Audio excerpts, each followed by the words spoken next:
Bismillah. Bismillahirrahmanirrahim. Assalamualaikum warahmatullahi wabarakatuh.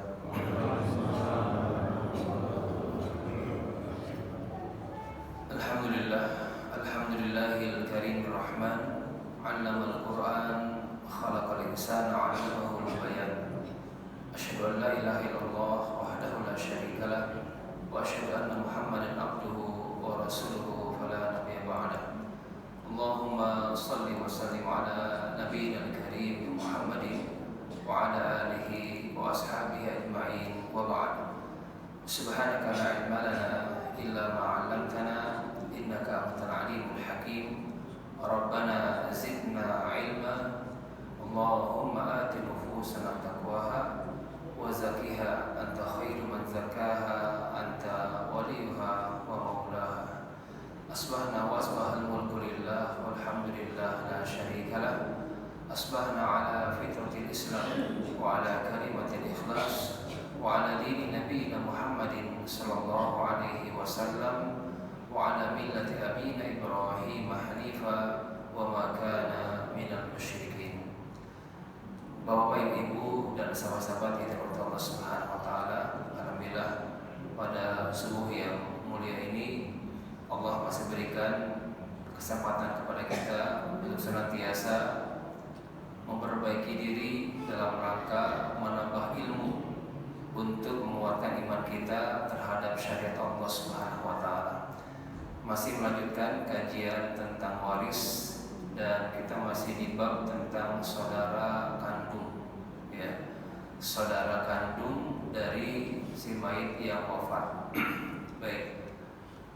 Untuk saudara kandung ini kita akan mulai penguatan kembali, walaupun sudah dibahas di bulan yang lalu, ya. Ada satu kondisi di mana saudara kandung mendapatkan namanya al-musyarakah fis sulus, berserikat dalam sepertiga. Ini yang kita bahas di pertemuan yang lalu. Kita membahas dengan 3 kondisi di mana saudara kandung ini yang laki-laki, kondisi yang pertama adalah terhalang, mahjub, ya. Oleh siapa? Oleh ahli waris laki-laki yang lebih kuat dari dia. Maksud kuat di sini bukan kuat secara fisik, tapi kuat secara posisi atau kekerabatan. Dilihat dari skema. Kalau kita lihat skema, nah, di sini akan terhalang oleh para ahli waris laki-laki sebelum saudara kandung. Yang pertama adalah golongan furu atau anak-anak, anak laki-laki atau cucu laki-laki. Ini bisa menghalangi saudara kandung, ya. Adapun anak perempuan atau jadi perempuan tidak, ya. Jadi perempuan tidak ada kekuatan untuk menghalang. Sedangkan yang laki-laki ini bisa menghalangi saudara kandung. Kenapa? Karena laki-lakinya itu kan dalam teori ilmu faraid atau ilmu waris, hadis yang masyhur di kalangan ulama faraid, sebagaimana Rasul mengatakan al-hiqu al-faraid bi ahliha fama baqiya fahuwa li aula rajulin dzakarin. Berikanlah bagian itu kepada pemiliknya, istri sekian, anak perempuan sekian, ibu sekian, ya. Adapun sisa, fama baqiya fahuwa li aula rajulin dzakarin, untuk laki-laki yang kuat secara posisi. Nah, maka di sini tidak mungkin ada bertemu 2 laki-laki yang berbeda posisi dan dua-duanya dapat, itu nggak mungkin. Contoh misalkan, tidak mungkin antara anak laki-laki dan cucu laki-laki dua-duanya mewarisi, itu nggak mungkin, ya. Pasti salah satunya akan terhalang. Kalau kita lihat posisinya anak dan cucu, mana yang kuat? Anak, berarti cucu terhalang, ya. Ada ayah, ada kakek, dua-duanya laki-laki, nggak mungkin dua-duanya mewarisi. Ayah dapat, kakek dapat, itu nggak mungkin, mustahil. Ya, dalam perumusan faraid tidak mungkin terjadi 2 laki-laki saling mewarisi dengan posisi yang berbeda, itu mustahil. Ketika kita menemukan ayah dengan kakek, mana yang lebih dekat posisinya? Ayah, maka kakek terhalang. Begitupun ketika kita dapatkan saudara laki kandung, saudara laki kandung dengan anak laki, ada anak laki, ada saudara laki. Nah ini kan posisi jauh, yang satu anak, yang satu saudara si mayit. Mana yang dekat ke si mayit? Anak, maka saudara terhalang. Begitupun dengan cucu sama, karena cucu ini bimangzilatil abna, ini sama seperti anak, kekuatannya itu. Begitupun ayah. Nah, di sini ketika ayah mayit meninggalkan ayah dan saudara laki kandung, ada dua laki lagi nih. Ada ayah, ada saudara. Mana yang lebih dekat posisinya? Ayahnya atau saudaranya? Ayahnya. Maka saudara terhalang. Nah, adapun yang kakek. Nah, yang kakek ini ada khilaf beda ulama. Ya, ada perbedaan pendapat di antara ulama. Ulama Hanafiyah, ya Abu Hanifah, ya kalau pengikutnya berarti Hanafiyah. Ini diterapkan di beberapa negara, di antaranya pecahan Rusia. Itu berpendapat bahwasanya al-jaddu bimangzilatil ab, kakek seperti ayah. Maka rumusan mereka kakek menghalangi saudara kandung. Ya, karena rumusannya tadi al-jaddu bimangzilatil ab, kakek seperti ayah. Maka ketika ayah bisa menghalangi saudara kandung, maka kakek pun bisa menghalangi saudara kandung itu. Nah, maka kalau saya ngajar teman-teman dari Rusia, Pak, gampang. Karena apa? Tidak ada bab ini. Bagi mereka udah terhalang. Tapi di Asia Tenggara, di antaranya kita yang mayoritas mazhabnya Syafi'i, itu ada pendapat tidak. Bahkan saling mewarisi antara kakek dengan saudara kandung. Ini saya tuliskan sekitar 30 halaman. Judulnya Al-Jaddu Ma'al Ikhwah. Ya, Mirasul Jaddi Ma'al Ikhwah. Kewarisan kakek bersama saudara laki kandung. Ini kita bahas sampai saya menemukan dua skema, ya. Kesimpulan dari 30 halaman itu dua skema saja. Ini ada yang pendapat menghalangi, ada juga tidak menghalangi, bahkan saling mewarisi. Kenapa? Di antaranya adalah pertama dari sisi kebutuhan, al-hajah, antara kakek dengan saudara. Kira-kira yang butuh siapa ini? Kakeknya atau saudaranya kira-kira? Ya. Nah, di sini ada yang berpendapat ulama min haitsul hajah. Kakek ini kan mohon maaf sudah hampir bau tanah kali ya. Kebutuhannya sudah mulai menipis lah kira-kira ya.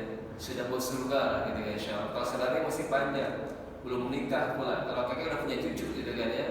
Nah, maka mengatakan min haitsul hajah, dari segi kebutuhan lebih membutuhkan saudara dibanding kakeknya.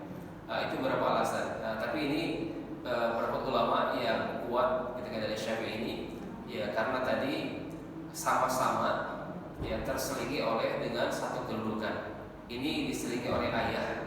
Kalau saudara ini nggak ada penyeling sebenarnya, langsung ke saudara. Nah, ini menguatkan mazhab Syafi'i. Kenapa kakek ini tidak menghalangi saudara? Maka sementara kita pending dulu pembahasan antara kakek dengan saudara kandung. Nah, maka siapakah yang menghalangi saudara kandung? Jawabannya adalah laki-laki atau ahli waris laki-laki sebelum dia. Pertama adalah anak laki-laki, yang kedua cucu laki-laki, yang ketiga ayah, yang keempat kakek. Walaupun di sana ada silang pendapat di antara ulama. Ini yang menghalang.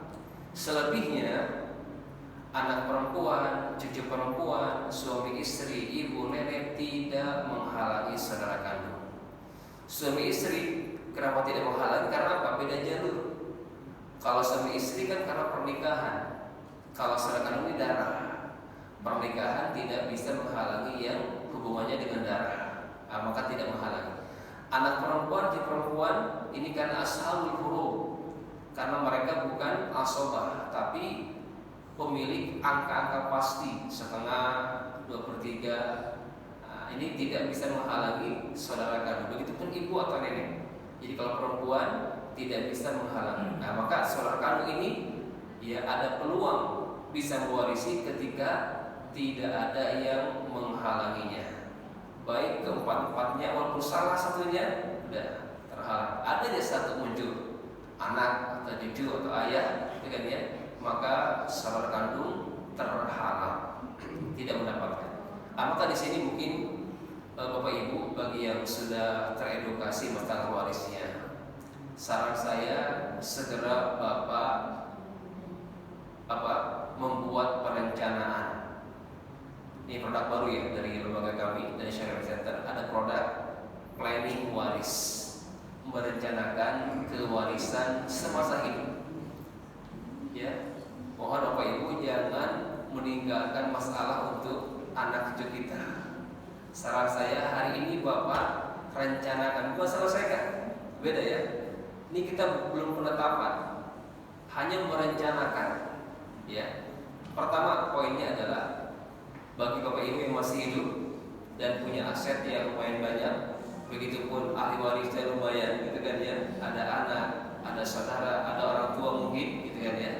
Maka pertama adalah pesan saya, merencanakan komitmen Bapak, ya, komitmen Ibu mau menggunakan hukum apa, sampaikan di surat perencanaan itu, ya.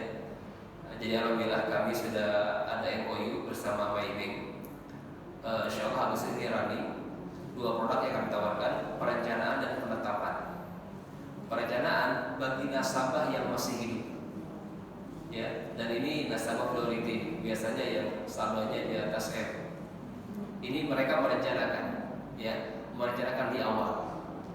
Baru yang kedua penetapan ketika si nasabah tadi meninggal.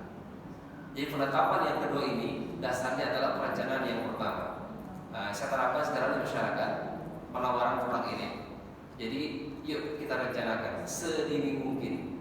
Pertama adalah pesan Bapak Ibu sebagai orang tua untuk komitmen menyelesaikan waris di kemudian hari dengan apa? Dengan syariat Allah Subhanahu wa taala. Ini kunci Pak di awal. Biar tidak ada celah untuk anak-anak kita, untuk pasangan kita. Karena ada pilihan lain. Ada hukum positif, ada hukum adat. Kita kunci dari awal. Nah, ya, Papa pengen harta Papa diselesaikan dengan cara-cara Allah. Sampaikan ke pasangan Ibu, Mah, Papa pengen harta Papa diselesaikan dengan cara-cara Allah.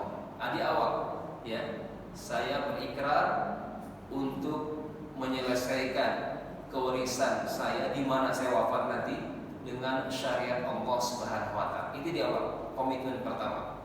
Itu kita kunci. Yang kedua, perencanaannya adalah inventarisir aset. Dari sekarang Bapak Ibu harus jelas mana aset Bapak sebagai suami atau sebagai ayah dan mana aset istri Bapak atau ibu anak-anak. Ya, ada pemisahan. Apalagi indikator kuatnya adalah Bapak Ibu mohon maaf belum punya keturunan. Ini wajib ada pemisahan aset karena bocornya beda. Atau yang masih belum punya anak laki-laki, ini pun ada indikasi kuat akan bocor di kemudian hari hartanya. Maka sejak ini ya kita istilahnya mengantisipasi, ya, ada pemisahan aset antara pasangan dan tidak menutup kemungkinan bagi ibu yang punya anak laki-laki pun bisa jadi anak laki-laki Bapak meninggal terlebih dahulu. Mungkin maka rencanakan dari awal pemisahan aset, ya, mana aset suami, mana aset istri. Itu dituliskan di perencanaan tadi dengan 3 kategori aset tadi. Pertama adalah aset bawaan masing-masing. Tuliskan di sana aset bawaan yang Bapak bawa, yang Ibu bawa sebelum pernikahan dan sampai hari ini masih ada. Catat, ya, berupa apa asetnya? Kalau tanah luasnya berapa, statusnya apa, atas nama siapa? Ya, kadang mungkin atas nama siapa nih? Baru masih atas nama orang tuanya misalkan, belum pindah nama, tapi sudah milik Bapak. Kan jelaskan. Ya, kalau bisa mungkin urus tuh tanahnya, balik nama dulu ke Bapak, biar mudah gitu kan ya. Kalau masih atas nama orang lain, ini jadinya ambigu, khawatirnya. aset bawaan sebelum pernikahan. Yang kedua, aset dapatan, ya, yang bapak ibu dapat, terserah jalur apa, jalur waris kah, jalur hibah kah, itu jadi milik bapak. Ya, misalkan bapak ada warisan dari orang tuanya berupa lahan, ruko, kendaraan, itu milik siapa? Milik masing-masing. Ya, harta bawaan, harta dapatan itu milik masing-masing, kepemilikannya. Tapi nanti Bapak Ibu, apa yang kita bawa, apa yang kita dapatkan wafat esok hari, maka harta-harta tersebut akan diwariskan. Jelas ya? Kita hanya bawa aja Pak, kita hanya dapat aja. Ujungnya gimana? Diwariskan. Baik. Kategori ketiga, ini yang jadi polemik ya di masyarakat dan sungguh berat juga. Baru kemarin saya dapat konsultasi, bingung ahli warisnya, ya, karena semasa hidupnya almarhum nggak ada kejelasan ini harta bersama dengan pasangannya berapa kontribusinya. Nah, maka kategori ketiga untuk harta bersama, ketika ada kongsi antara suami dan istri, baik secara materi atau immateri, tolong tuliskan, catat berapa kontribusi masing-masing. Kalau yang siang kemarin yang konsultasi saya ini ijtihadnya 80-20, ya, karena istrinya sudah dimanjakan, tapi masih ada sedikit kontribusi.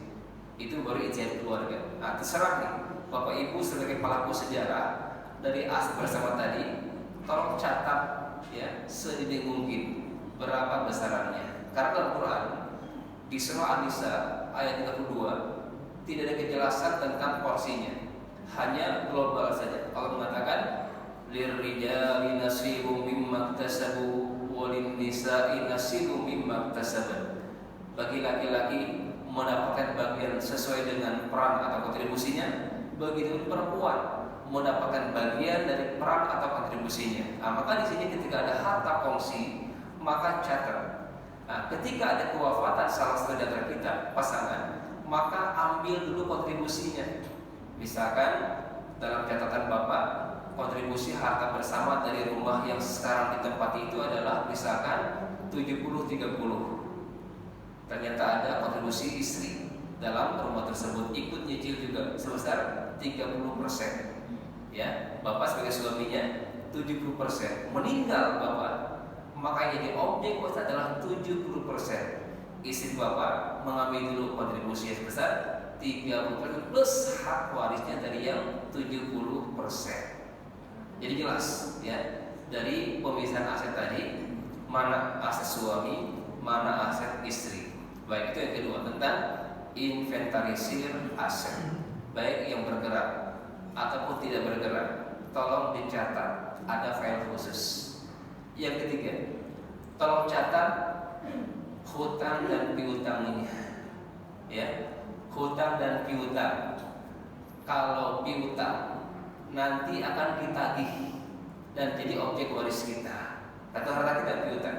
Kalau hutang sebagai apa? Pengeluaran objek waris kita. Jadi mohon Bapak Ibu jangan bawa hutang ketika kita wafat. Kalau bisa selesaikan sejak hidupnya, karena berat. Kalau kumpul mampu hari ini tuliskan makanya, ya, berapa hutang Bapak, ke siapa hutangnya. Kalau ada nomor handphonenya, tuliskan nomor handphonenya. Kasih tahu ke pasangannya, kasih tahu ke anak-anak, Papa masih punya hutang nih, ya, ke Bapak Fulan, Ibu Fulan dan sebagainya. Sebutkan supaya tidak memberatkan Bapak di alam kubur nanti. Ya, rencanakan. Jadi hutang dan hutangnya tertulis rencanakan. Ini yang ketiga. Yang keempat, jika ada wasiat. Nah, ini pertama adalah fikihnya wasiat tersebut ditujukan kepada selain ahli waris. Di antaranya bahasan kita, misalkan Bapak pengen ngasih ke adik kandung, tapi Bapak masih punya anak laki-laki. Secara ahli waris, saudara kandung dapat nggak? Nggak dapat, terhalalkan. Itu boleh Bapak wasiat, ya. Karena Pak, saudara kandung Bapak bukan ahli waris, terhalang dia. Boleh. Nah, di sini makanya kenapa edukasi harus penting, supaya Bapak tercerna, gitu kan ya. Oh, adik saya nggak akan dapat nih, karena masih ada anak laki-laki saya. boleh berwasiat. Nah itu celah. Jadi ketika bapak atau ibu wasi ke seorang kamu yang diperkirakan terhalang nantinya, maka silakan berwasiat. Karena wasiat tertuju kepada selain ahli waris. Ya, nah, maka dicek tuh. Nah, kita cek nanti kalau dikasih datanya. Ini wasiat untuk siapa pak? Oh buat anak saya, batal wasiat. Ya, jadi kita verifikasi lagi datanya. Ketika kita temukan data wasiat ternyata menyalahi syariat, kita luruskan. Jadi mohon maaf untuk wasiat peruntukannya hanya kepada selain ahli waris. Maka kita harus tahu siapa calon ahli waris kita, agar ketika bapak ibu berwasiat tidak salah. Untuk anak angkat, ya, anak adopsinya atau anak tirinya itu bisa, ya. Anak bawaan pasangan itu kan bukan ahli waris. Anak susuannya mungkin atau cucu. Nah, di sini nih pembahasan cucu. Cucu kita yang telah meninggal bapaknya. Kita punya anak 5. Anak laki-laki pertama meninggal. Kita masih hidup. Anak laki kita ini punya anak. Kita cucu kita kan. Dapat nggak warisan cucu ini? Nggak dapat karena terhalang oleh 4 anak kita yang tersisa ini. Berwasiatlah ke cucu itu. Nah gitu pak. Jadi rencanakan ya di awal, direncanakan di awal supaya pada harinya insya Allah selesai, gitu kan ya. Baik, ini wasiat-wasiatnya atau ke lembaga untuk masjid lembaga dakwah silakan. Tapi wasiat ini selain tertuju kepada selain ahli waris, yang kedua adalah besarannya. Besarannya maksimal di angka 1/3. Itu pun sudah besar. Kalau saya merujuk kepada perkataan Abu Bakar, bahkan beliau mengatakan 1/5 saja. Jadi kalau bapak wasiat untuk masjid, ya, untuk anak angkatnya atau untuk saudara kandung yang diperkirakan terhalang, maka 1/5 saja. Itu perkataan Abu Bakar. Ya, karena Rasul mengatakan as-sulus was-sulusul katsir. 1/3 itu sudah banyak. Nah, jadi ini maksimalnya Pak. Bukan harus, bukan. Ya, di lapangan kami sering menemukan wasiat identiknya 1/3, enggak mesti. Tidak mesti 1/3, itu mentoknya Pak. Mentoknya 1/3. Kalau bisa kurang dari 1/3, 1/4-nya kan 1/5, nah silakan.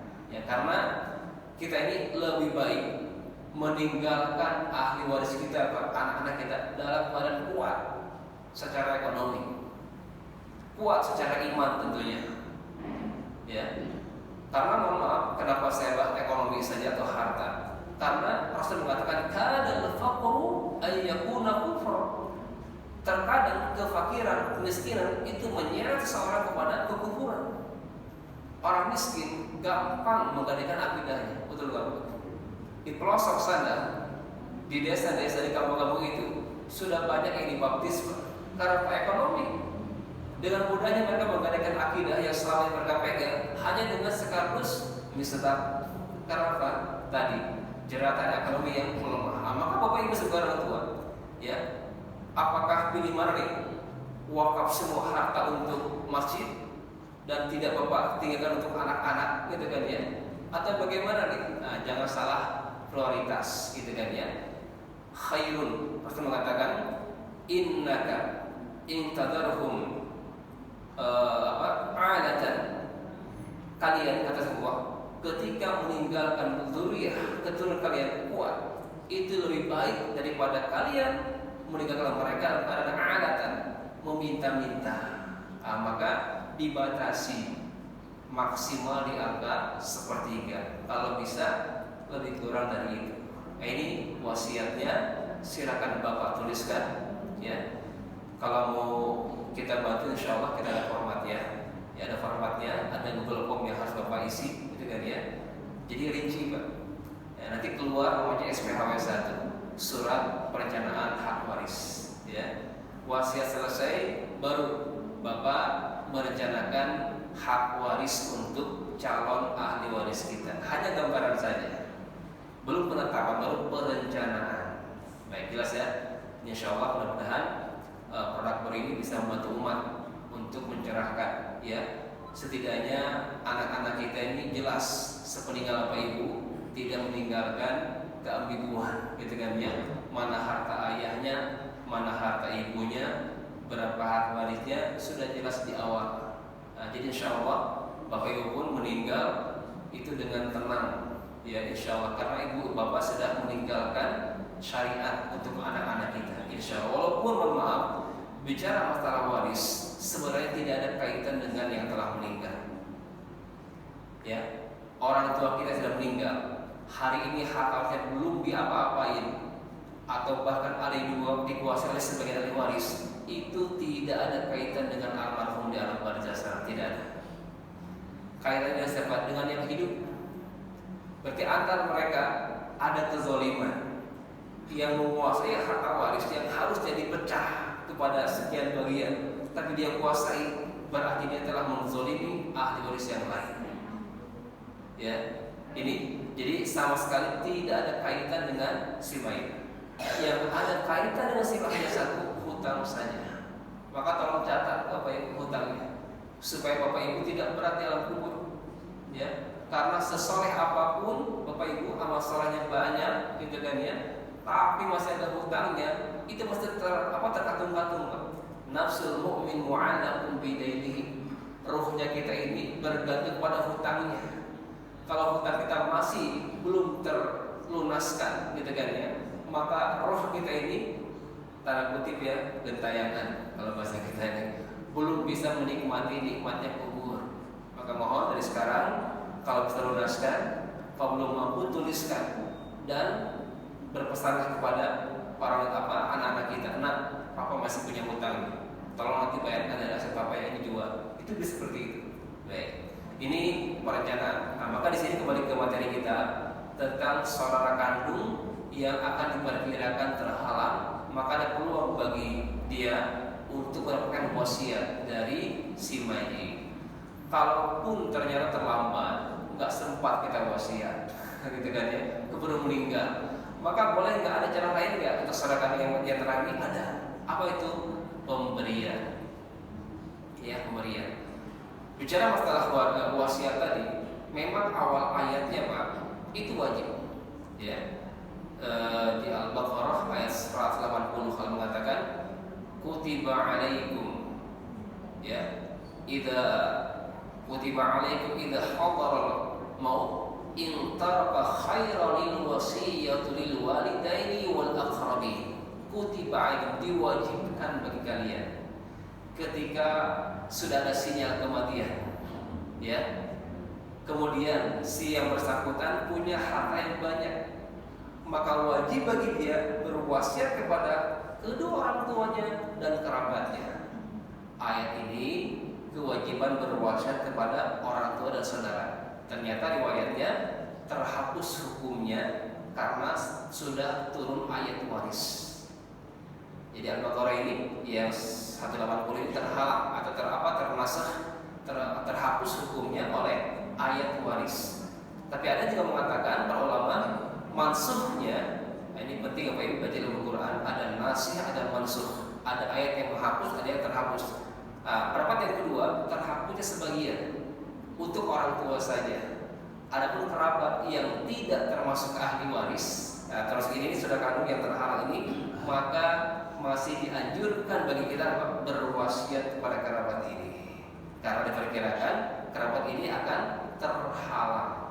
Jadi awalnya hukumnya wajib, kemudian hukum wajibnya dimansuh oleh ayat waris. Karena Allah mengatakan innallaha qad a'ta kulli haqqin haqqahu fala wasiyata li warisin. Tidak ada wasiat untuk ahli waris. Jadi gugur wajibnya. Awalnya wajib bagi kita ini berwasiat ke orang tua kita.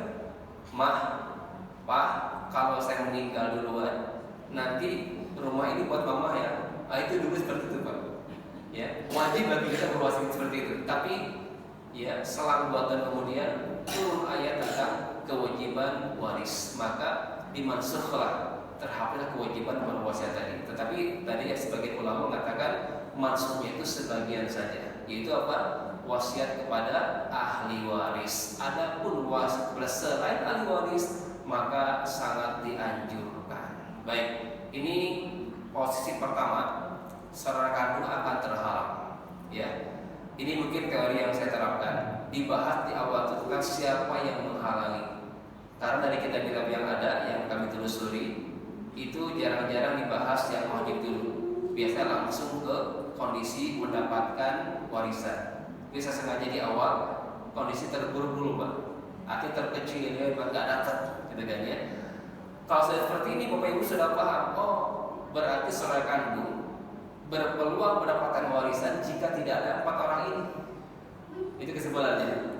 Kalau masih ada 4 orang ini, mohon maaf, ya. Nah, jadi si baik ini ketika masih hidup, ketika masih ada 4 orang ini, maka berwasiatlah kepada saudara kandungnya itu, karena dipastikan akan terhalang oleh salah satu di antara 4 ahli waris ini. Wallahu a'lam. Baik, ini kondisi yang pertama. Kondisi kedua, di mana saudara kandung mendapatkan apa? Asobah, ya, bisa dapat warisan. Syaratnya apa? 1, apa itu? Tidak ada yang menghalanginya. Itu Pak, ya, tidak ada yang menghalanginya. Jika dia laki-laki saja, namanya asobah bin nafsi, berarti ini gaya perempuan. Bagi rata antara mereka. Berapa jumlahnya, sisa dari anak perempuan atau cucu perempuan atau ibu atau nenek, sisa maka dibagi rata dengan jumlah mereka. Contoh misalkan, ya, mayit meninggalkan istri, anak perempuan dan saudara kandung misalkan. Berapa istri? 1/8, karena ada anak. Anak perempuan berapa? 1/2. Adapun sisa untuk siapa? Untuk saudara kandung. Nah, itu sisanya. Al-hiqu al-fara'id bi ahliha. Berikan bagian waris untuk pemiliknya. Istri 1/8, anak perempuan 1/2. Adapun sisa berikan kepada ahli waris laki-laki terdekat. Ini nih saudara kandung yang ada. Kalau dia banyakkan laki-laki semua, maka sisa tersebut dibagi rata di antara mereka. Jelas ya? Ini untuk saudara kandung. Ini sudah kita bahas sebenarnya. Kemudian kondisi yang ketiga, di mana saudara kandung ketika bertemu dengan saudara perempuan kandung. Nah, ini campur laki perempuan, ya. Maka yang terjadi adalah namanya asabah bil ghair, yaitu pembagiannya 2/1 antara laki-laki dan perempuan. Syaratnya sama, tidak ada yang menghalangi. Nah, itu. Jadi bedanya kalau tadi semuanya laki-laki dibagi rata, yang kedua ini ketika ada saudara perempuan kandung, masih saudara kandung tapi perempuan, maka kalau campur laki perempuan, maka bagiannya adalah 2/1. Baik, ini dalil yang saya bicarakan tadi di surah An-Nisa di penghujungnya. Ya, jadi surah An-Nisa ini spesial waris. Di awal bicara waris, di ujung pun Pak bicara waris. Allah tutup sebelum menutup surah An-Nisa ini, yastaftuna qulillahu yuftikum fil kalala in imrun halaka laysa lahu walad wa lahu ukh falaha nisfu ma tarak wa huwa yarithuha in lam yakun laha walad fa in kanat isnatayn falahuma thuluthani mimma tarak wa in kanu ikhwatan rijalan wa nisaa falidzakari mislu hadhil unthayayn. Ini yang saya bahas. Jika ya si mayit ini meninggalkan saudara yang banyak, wa in kanu ikhwatan, ya, 2 atau lebih, rijalan wa nisaan, laki-laki dan perempuan, ada saudara laki, ada saudara perempuan, maka bagiannya adalah falidzakari mislu hadhil unthayayn, di mana laki-laki semisal dengan 2 bagian perempuan. Jadi laki-laki 2 bagian, perempuan 1 bagian. Ini untuk kategori kondisi ketiga, di mana saudara kandung mendapatkan asobah bil ghair. Nah, ini terakhir, kondisi terakhir yang kita bahas adalah di mana saudara kandung berserikat dalam sepertiga. Nah, ini namanya al-musyarakah. Kalau Bapak coba kondisi ini dengan aplikasi yang ada, dijamin salah hasilnya. Karena aplikasi yang ada itu untuk masalah-masalah umum, ya. Aplikasi ada ini, ada e-waris, ada apa lagi? Ada juga binaan saya, Shibam Waris Center, Yusuf Helmi, itu juga punya aplikasinya. Nah, ini untuk masalah-masalah yang seperti ini diaplikasikan, masuk aplikasi itu error, ya. Maka ini khusus pembahasannya itu. Baik, kapan terjadi berserikatnya saudara kandung dalam sepertiga? Baik, nama masalahnya adalah musytarikah atau al-musyarakah, ya, berserikat, ya, atau disamakan.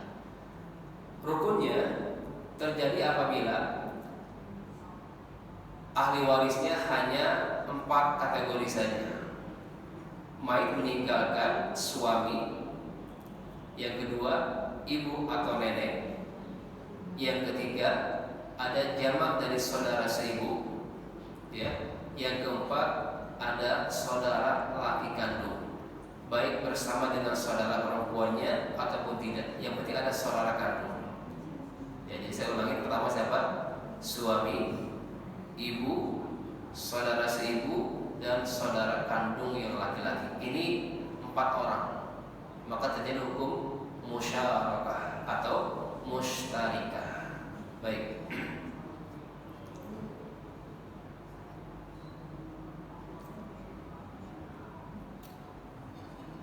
Saya coba hitungkan, ya. Untuk dalil, sebentar, saya buka filenya dulu. Dalil dari musyarakah di slide yang dicantumkan ya.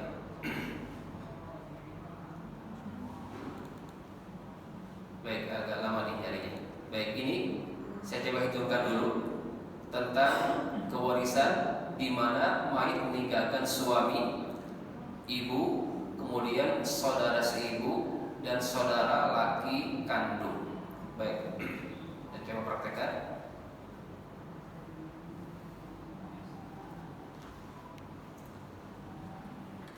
Pertama, saya jelaskan dulu sebelum terjadi musytarikah. Kejadiannya di mana? Gitu kan ya. Mayit meninggalkan suami, kemudian ibu, kemudian ada saudara laki kandung dan beberapa saudara seibu. Misalkan ini laki-laki, kemudian ini ada saudara perempuan seibu.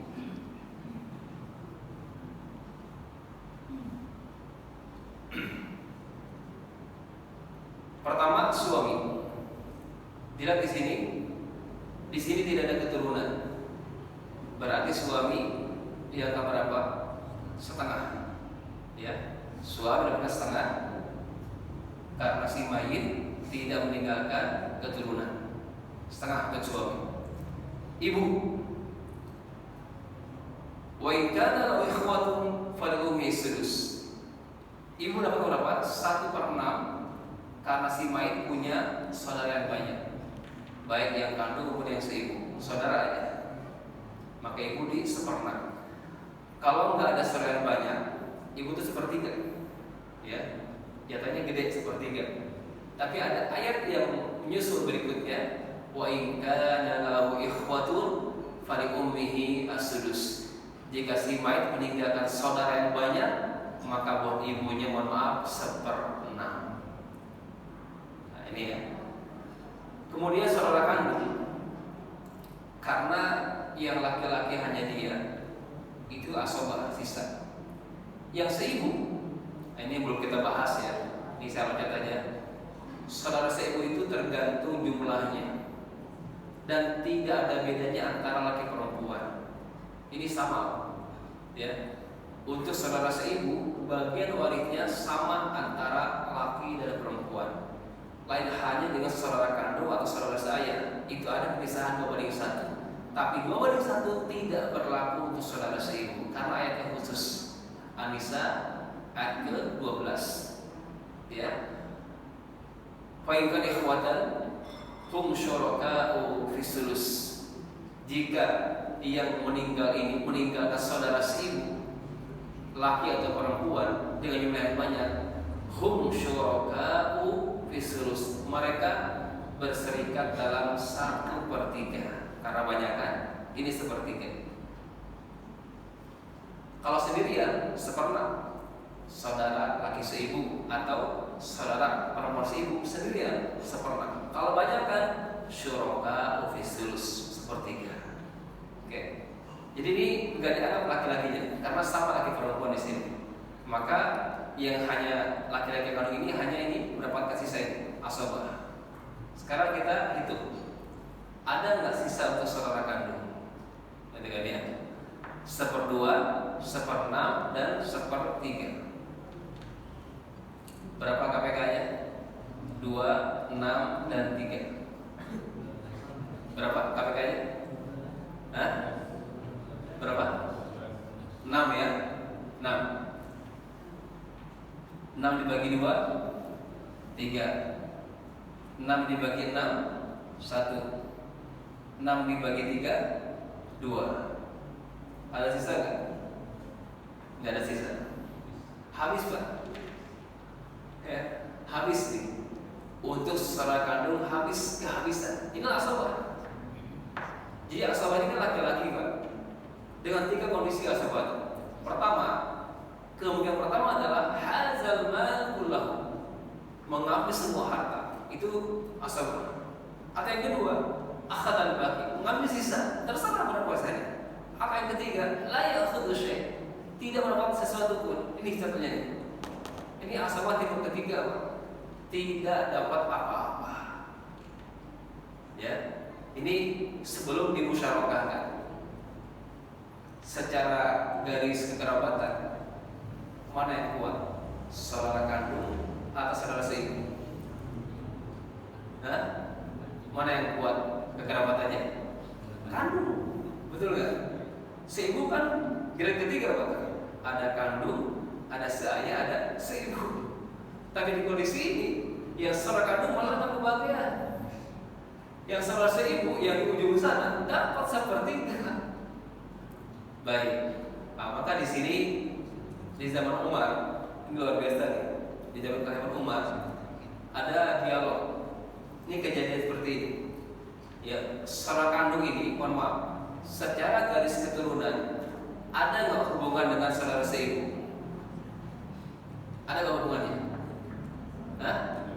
Ada. Apa hubungannya? Sama-sama seibu, betul nggak? Ya, sama-sama seibu. Gini mungkin ya, Ibu Ratna, seorang janda, bawa anak 2, ya, 2 anaknya. Misalkan Doni dengan Rina. Bu Ratna ini menikah, di janda nih, bawa anak, nikah dengan siapa? Dengan Bapak Budi, misalkan. Mohon maaf jika namanya sama, ya, dengan Pak Budi. Dari pernikahan Bu Ratna dan Pak Budi lahir, ya, Asep. Ya, coba lihat hubungannya antara Asep, Doni dan Rina. Ya, Asep pernikahan dari Ratna dan Budi, misalkan ya. Ada Asep, ada satu lagi misalkan Rudi, misalkan ya. Oke. Lihat di sini ada hubungannya enggak dengan Rina, Doni, Asep dan Rudi? Ada enggak? Apa itu? Sama-sama seibu. Kalau antara Asep dan Rudi ini saudara kandung, tapi kalau Asep dengan Doni saudara seibu. Nah di sini, ya kan? Karena masih ada unsur ibunya, maka ini dianggap saudara seibu semuanya, dibuang ke bapaknya. Maka riwayatnya disebutkan alqi amana hadara. Ya, anggaplah bapak saya ini batu, mohon maaf ya, dalam hadis seperti itu. Karena kalau unsur bapak dimasuki, jadi kandung, di posisi saudara kandung nggak dapat dia asabahnya, maka dihilangkan kebapaannya itu, dicampurkan dengan keibuannya. Jadi diseringkatkan dalam 1/3.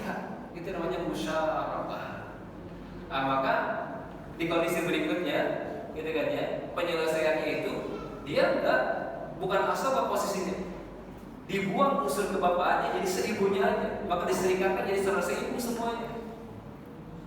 Jadi 3 orang saudara seibunya, yang kandungnya dihilangkan kebapaannya, yang dianggap hanya ibunya saja.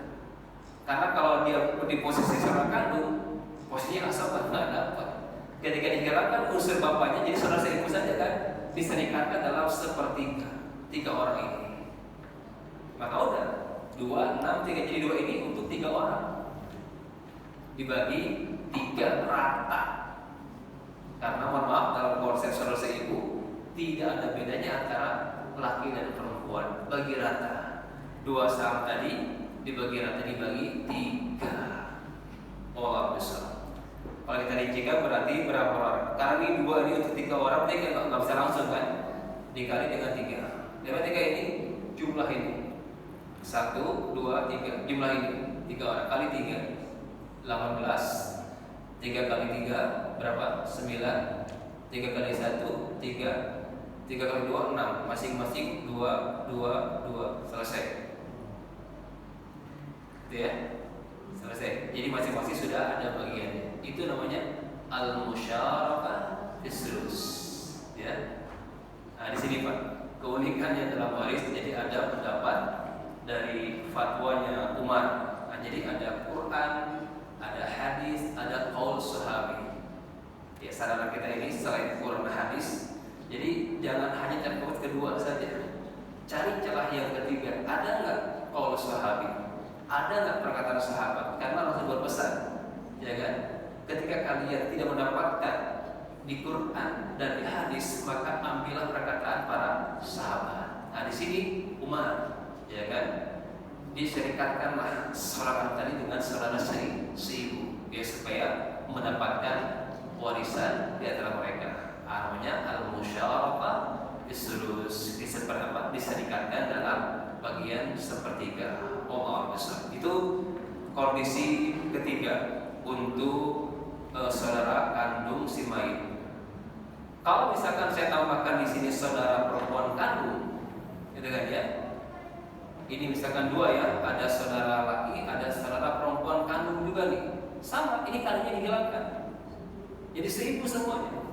Jadi berapa? 4 orang berarti. 2 tadi bagi 4. Ya, itu terserah. Tapi kalau ini rukunnya, pertama rukunnya harus suami. Kalau beda masalah dengan istri, gak jadi musyarakah. Ya, kita buktikan ya. Jadi rukun ini harus tetap suami, ibu, saudara kandung plus jamak dari saudara seibu, itu harus 4 syarat tadi harus terpenuhi. Kalau satu aja beda, nggak jadi musyarakah. Contoh misalkan kita rubah suami jadi istri, ya, coba kita rubah ya. Misalkan ini kita rubah jadi istri, kemudian ibu, kemudian saudara laki kandung, kemudian saudara laki seibu, dan saudara perempuan seibu, misalkan ya. Terjadi kemusyarakah, kita lihat berapa istri jika tidak ada anak? 1/4, sama dari yang tadi 1/4. Ibunya 1/6. Ini masih ada sobat. Ini 1/3 sama. Silakan dihitung 4, 6, 3. Berapa KPK-nya? Berapa? 12 ya. Bagi 4 3, bagi 6 2, bagi 3 4. Ada sisa nggak? Ada sisa? 3, 2, 4. Berapa sisanya?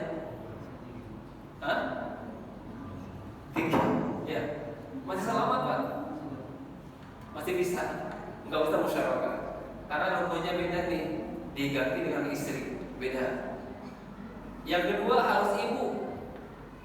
Kalau bapak nggak jadi musyarakah. Kalau diganti ini ayah, gitu kan ya, maka saudara semua terhalang. Jadi yang mewarisi siapa? Suami dan ayahnya saja. Suami setengah, ayahnya sisanya. Saudara-saudara terhalang semua oleh ayah. Karena apa? Laki-laki terkuat, seluruh saudara sama ayah. Maka syarat itu harus ayah. Jelas ya? Yang ketiga, syaratnya adalah saudara laki kandung. Saudara laki kandung pula. Kalau saudara laki seayah, nyambung nggak dengan seibu tadi? Ada nggak hubungan saudara seayah dan saudara seibu? Ada hubungannya nggak?